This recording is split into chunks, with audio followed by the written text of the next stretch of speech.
Welcome to Dialogue. We're going to open a groundbreaking series on the corruption of science with this segment. When you think about science, most of us have this picture in our minds, right? This powerful, almost pristine engine of discovery. Exactly. Pure curiosity driving progress, always objective, always focused on the facts. It's presented as the ultimate source of truth, this perfect meritocracy where the data and only the data wins out. And our whole modern world is kind of built on that idea. It is. That's the beautiful and, I argue, fundamentally deceptive portrayal we're all given. It's the glossy promotional brochure for science. The cover story. Precisely.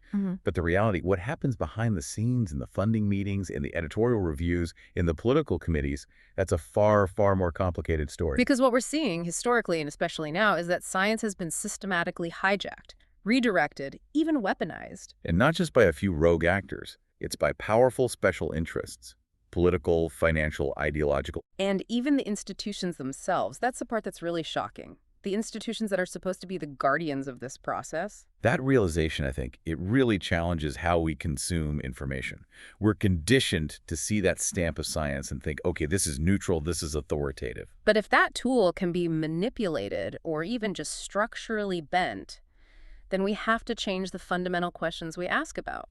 Well, about everything, we're told. Absolutely. And that's what this deep dive is all about. It's the foundation. We have to understand the system of distortion if we want to understand anything that follows. And to be really clear, our mission here isn't to reject science. The scientific method is maybe the greatest tool we've ever invented for finding truth. It is. This is about examining its use and its catastrophic misuse by those who want to hold on to power. So we're going to try and dissect that mechanism of distortion. How does a pure scientific truth get bent? Why do these massive institutions, academic, corporate, government, feel the need to bend data to fit a narrative? And what are the incentives that not only allow it, but encourage it? We have to follow the money. We have to look at how funding doesn't just enable research. It shapes it from the very beginning. It dictates what kind of knowledge is even considered valuable enough to look for. Right. It's the architectural plan for our knowledge base. And if the architect is biased, the building is going to be flawed from the ground up. Then there's the other side of it, the Disappearance Act. Why do certain findings, especially the inconvenient ones that challenge a powerful industry, just vanish? Or get buried under attacks on the researcher's reputation. Yeah. And the result of all this is what we see every day. Confusion. A public that's trying to do the right thing but is just lost in a sea of conflicting claims, all waving the banner of science. This is really the story of the science you don't get to see. And I think to understand the corruption, we can't start with the corruption itself. We have to start with the ideal. Exactly. You have to know what the blueprint was supposed to look like before you can see how badly the construction has gone wrong. That contrast is the only way to measure just how big the distortion has become. So let's do that. What was that original purpose? What was science supposed to be? At its core, science was never, ever meant to serve an institution or an industry or a political party.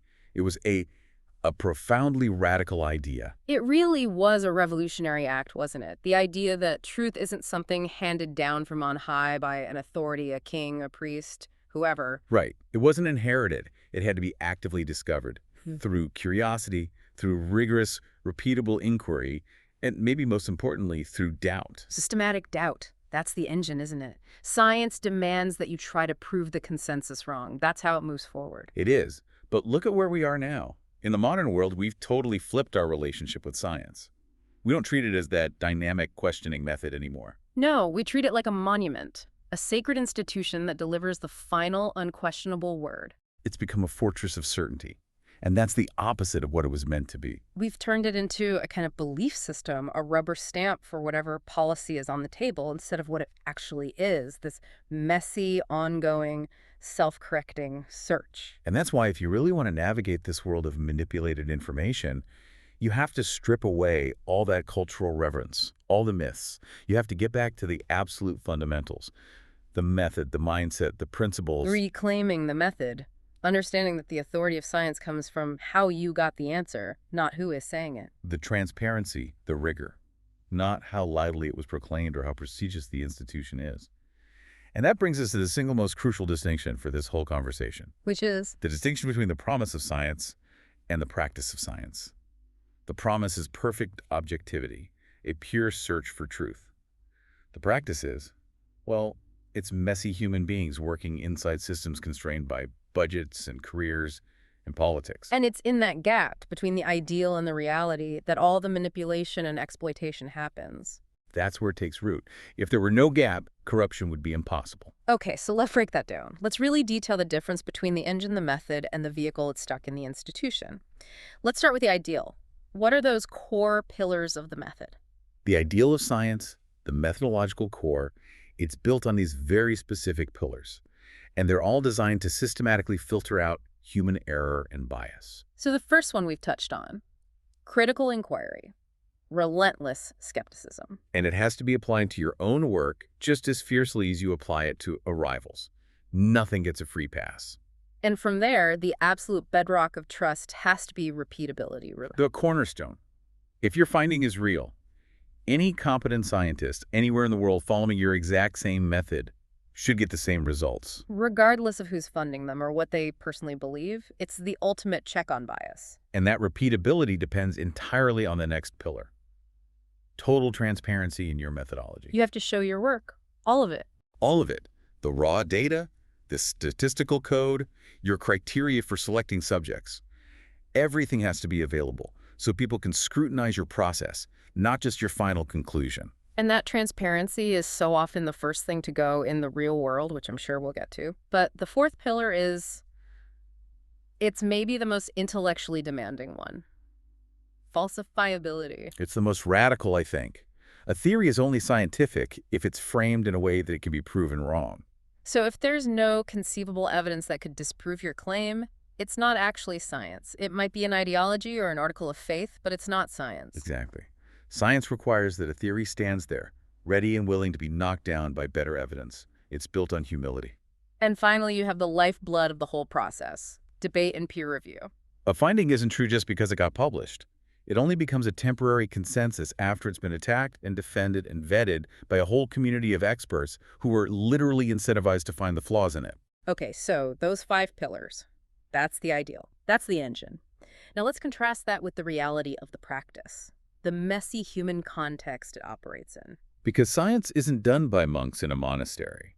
It's embedded in these incredibly complex human institutions, universities, government labs, corporations. Which means it's inherently political, not necessarily partisan politics, but the politics of who gets resources, who has influence. Funding is political. Getting your research protocol approved is political, and getting your findings out to the public is definitely political, and the whole environment is just saturated with economic incentives. Which is a universe away from the ideal of pure curiosity. Now you have competitive grant cycles and corporate contracts driving the train. And you can't escape the human factors. Social pressure, ideological bias. Scientists are people. They grow up in cultures, they hold beliefs, they exist in these academic hierarchies. And those biases, conscious or not, are going to influence everything. The questions they ask, the variables they choose to measure. And crucially, how they interpret ambiguous data. It's impossible to be a completely disembodied, neutral observer. And then, after all of that, you have the final filter, the media, which takes all this complexity and have to turn it into a headline. And the way that research gets framed or simplified or sensationalized, that completely changes the public's understanding of what the science actually said.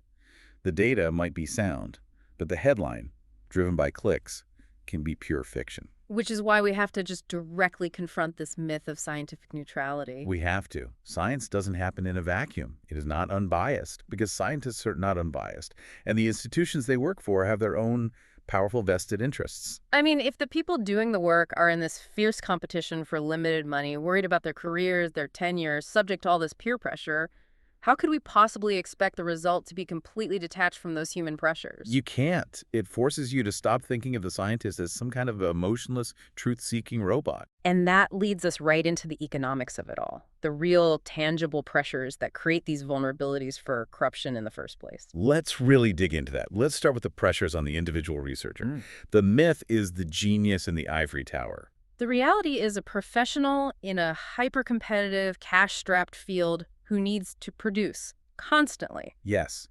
they are competing, sometimes ruthlessly, for a finite pool of funding. Think about grants from, say, the National Institutes of Health. It's often a zero-sum game. Where the survival of your entire lab, your team's salaries, your whole career, it all hangs on securing that money in a highly political process. And that creates the infamous publish or perish culture. There's this relentless imperative to publish frequently, Yeah. to have novel findings. Which naturally prioritizes quantity over quality. It prioritizes the quick, headline-grabbing finding over the slow, meticulous, decade-long work that foundational science actually requires. And that cycle feeds directly into career advancement.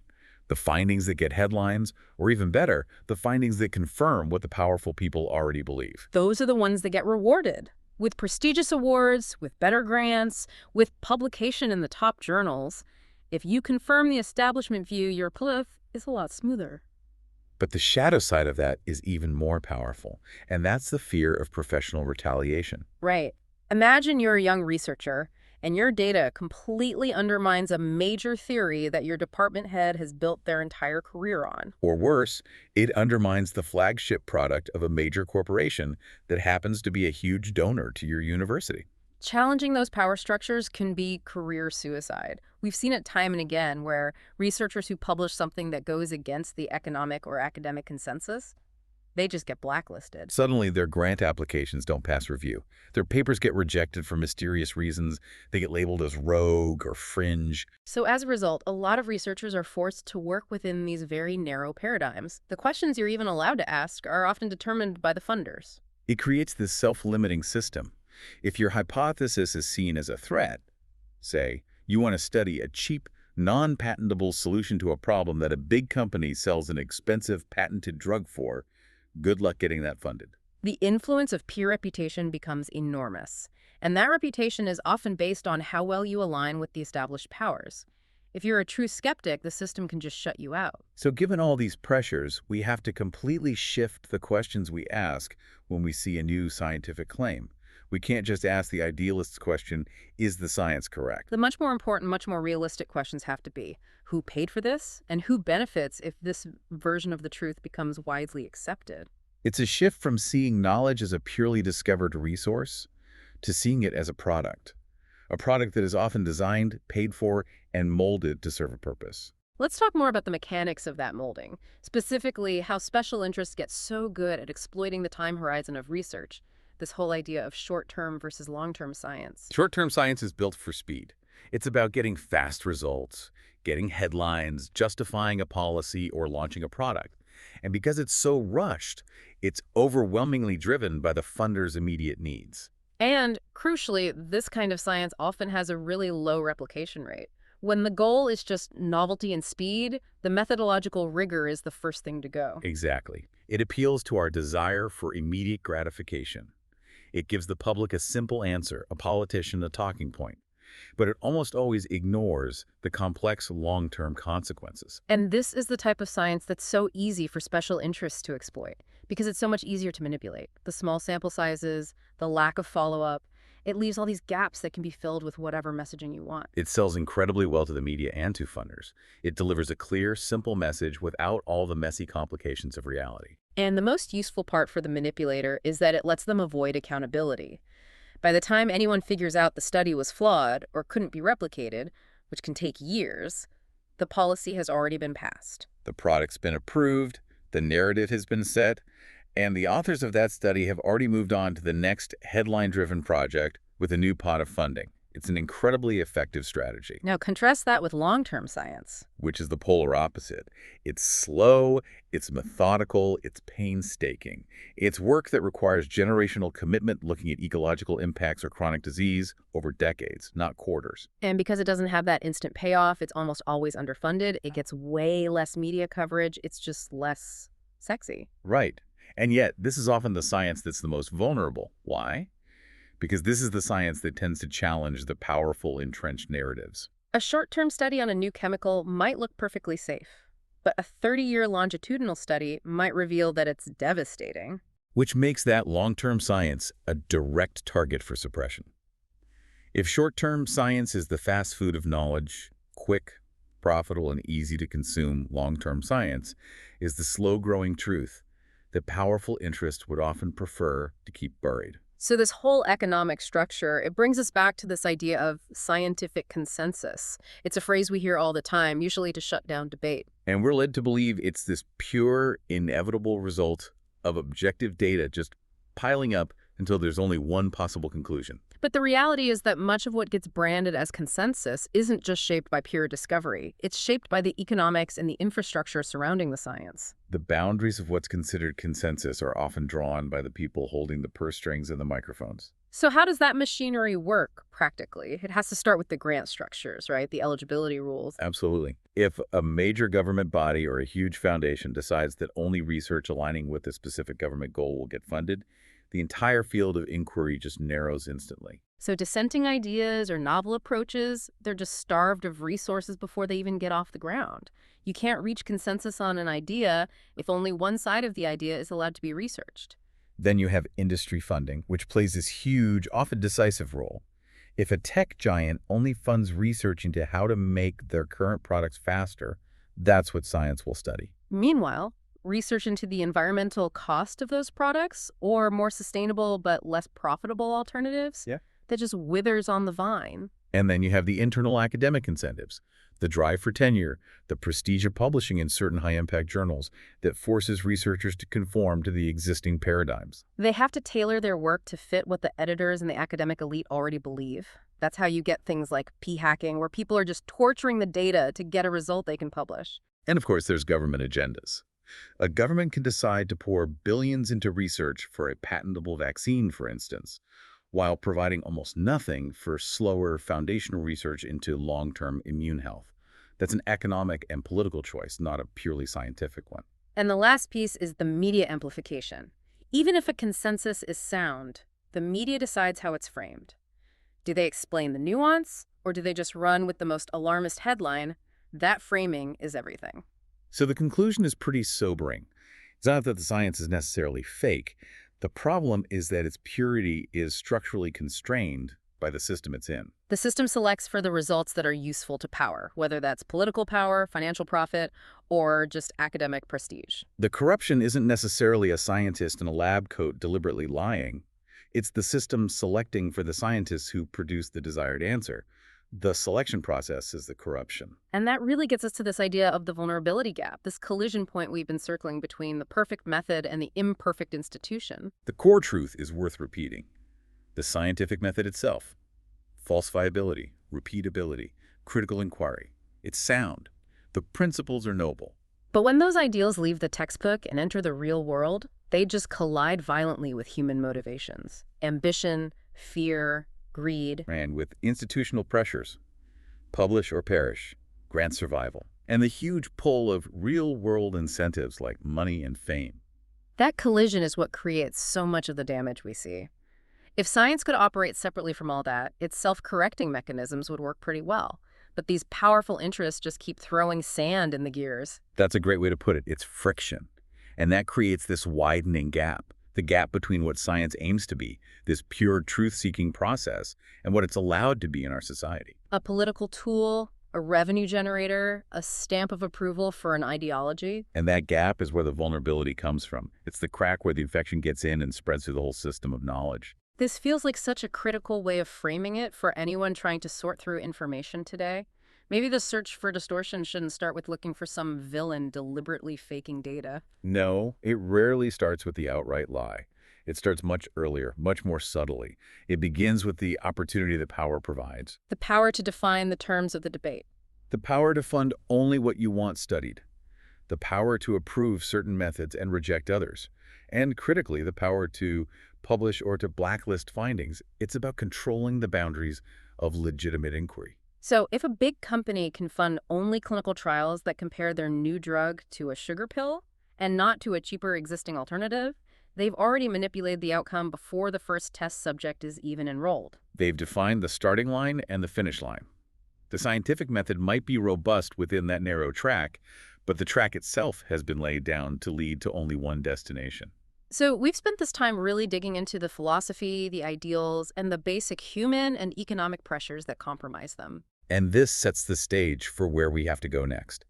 We need to move from the philosophy of science, what it is, to the machinery behind it. How it's actually deployed in the world. Exactly. We need to examine the specific economic and institutional forces, the regulatory agencies, the publishing industry, the lobbying firms, the media empires, that decide which version of truth actually makes it out to the public. And is then presented to us as consensus. That's where influence stops being theoretical and becomes something you can actually measure in dollars, in policies, and in public health outcomes. The fight for truth isn't always in the lab. More often, it's in the budgeting office, the regulatory hearing, and the editor's desk. And that's where the story moves from the realm of noble inquiry into the cold, hard reality of an institutional apparatus built to protect itself and its funders. If you enjoyed this conversation, please like, subscribe, and share this video. Also, let us know in the comments what really stood out to you in this conversation and if there's any related topic or new topic that you would like covered in a future video.